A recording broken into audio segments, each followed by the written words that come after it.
पठानकोट से श्रीनगर का रास्ता 311 किलोमीटर का है, जो कि झरनों, नदियों और वादियों से भरा हुआ है। Good morning everyone. हम पठानकोट से श्रीनगर के लिए रवाना हो रहे हैं। ये हमारा चौथा दिन है और हम बाइक की पैकिंग करेंगे। फिर हमने यहाँ से निकलने के लिए सुबह 9 बजे पैकिंग की पठानकोट से, जो कि बहुत लेट था। पैकिंग के टाइम मेरे मन में यही ख्याल आ रहा था, क्या श्रीनगर टच होगा या नहीं। और इस रास्ते की सबसे बड़ी दिक्कत थी एक पोस्टपेड सिम, जो कि हमारे पास नहीं थी। तो हमने सबसे पहले पोस्टपेड सिम लेने का डिसाइड किया। तो एयरटेल की सिम कितने की है? एयरटेल की सिम मिलेगी आपको 500 और जियो BSNL अगर वो भी आपको 500 की मिलेगी। कोई भी और ये सिम पूरे JNK में एक्टिव रहेगी ना? ले तो आपको अच्छा नेट मिल जाएगा और आगे भी चला सकते हो ऑल इंडिया में? ऑल इंडिया चलेगी। आपको जम्मू कश्मीर की सिम होगी तो ऑल इंडिया चलेगी। ठीक है भाई, थैंक यू ना। और वो बोलते हैं न कि पहाड़ों में जाने का सुकून अलग ही होता है। ये पहली बार था जब मैं बाइक से पहाड़ों में एंटर कर रहा था। यहाँ के पहाड़ बहुत ज़्यादा खतरनाक है। इसका रीज़न है यहाँ चलने वाले भारी वाहन यानी ट्रक। जी हाँ दोस्तों, अब हम एंटर कर रहे हैं भारत की सबसे लंबी टनल यानी कि श्याम प्रसाद मुखर्जी टनल, जिसकी लेंथ है 9.2 किलोमीटर, जो कश्मीर को भारत के बाकी राज्यों से जोड़ती है। बाइक राइड करते टाइम मुझे ऐसा लग रहा था कि यहाँ के पहाड़ों को मैं जी भर के देखता रहूं, लेकिन बाइक चलाते टाइम केयरफुल भी रहना पड़ता है।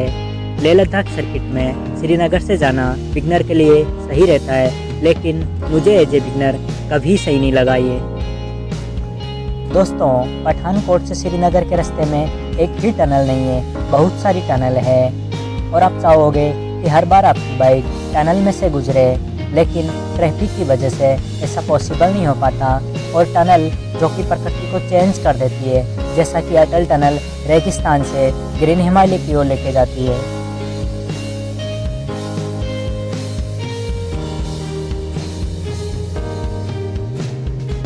आप कहीं भी ट्रिप करने जाते हो तो आपके पास एक चीज़ ऐसी होती है जिसे आप खोना नहीं चाहते हो। ऐसी ही चीज़ हमारी कहानी में भी एक हिस्सा है। जी हाँ, बोतल जो हमने घर से ली थी। और होता यूँ है कि इस बोतल का ढक्कन पानी पीते टाइम पहाड़ की तरफ गिर जाता है। तो इसी ढक्कन को लेने के लिए मैं नीचे गया और काफ़ी देर तक ढूंढा। फाइनली ये ढक्कन मुझे मिल जाता है।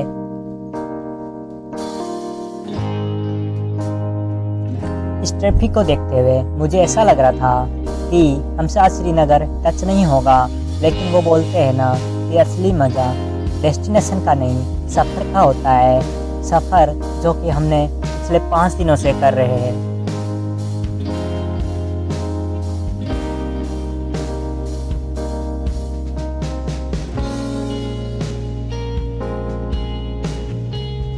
यहाँ की वादियों को देखते हुए फाइनली हमने यहाँ के पहाड़ को क्रॉस किया और एक ऐसी सड़क पे जाके मिले जो कि डायरेक्ट श्रीनगर को जाती थी। और फिर क्या, बाइक 5वें गियर में और स्पीड बहुत ज़्यादा। सिक्योरिटी रीजन की वजह से हम आगे जा नहीं सकते श्रीनगर। यहाँ से श्रीनगर लगभग 93 किलोमीटर है। तो आप देख सकते हो इस लोकेशन को। और फाइनली हम रात को यहीं स्टे करेंगे, यहीं पे कैंप लगाएंगे। हमारे साथ ये भैया है, ये भी कैंपिंग करते हैं। और हमारी बाइक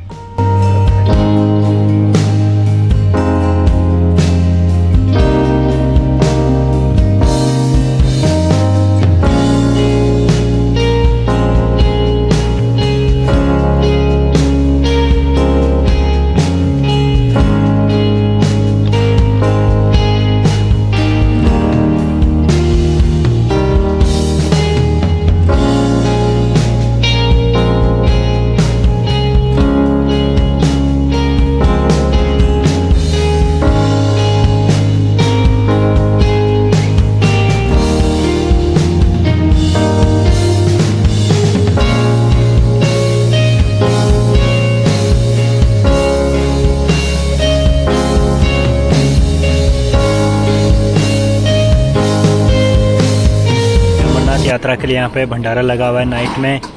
और जो यात्री यहाँ पे फंस गए हैं, कुछ रीज़न की वजह से आगे जा नहीं पा रहे, वो यहाँ पे खाना खा सकते हैं। और यहाँ पे बहुत अच्छी सुविधा है आज। वैसे काफ़ी रात हो गई, अब अराउंड 11 o'clock, तो सर्दी का मौसम भी थोड़ा सा, तो इसलिए हम सो रहे हैं इतनी देर। भैया पास में हमारे नेबर में जिन्होंने कैंप लगा रखा है, और ये पहली बार है जब हम कैंप के अंदर हैं, और मतलब हमारी पहली कैंपिंग है, फर्स्ट इंडिविजुअल कैंपिंग। और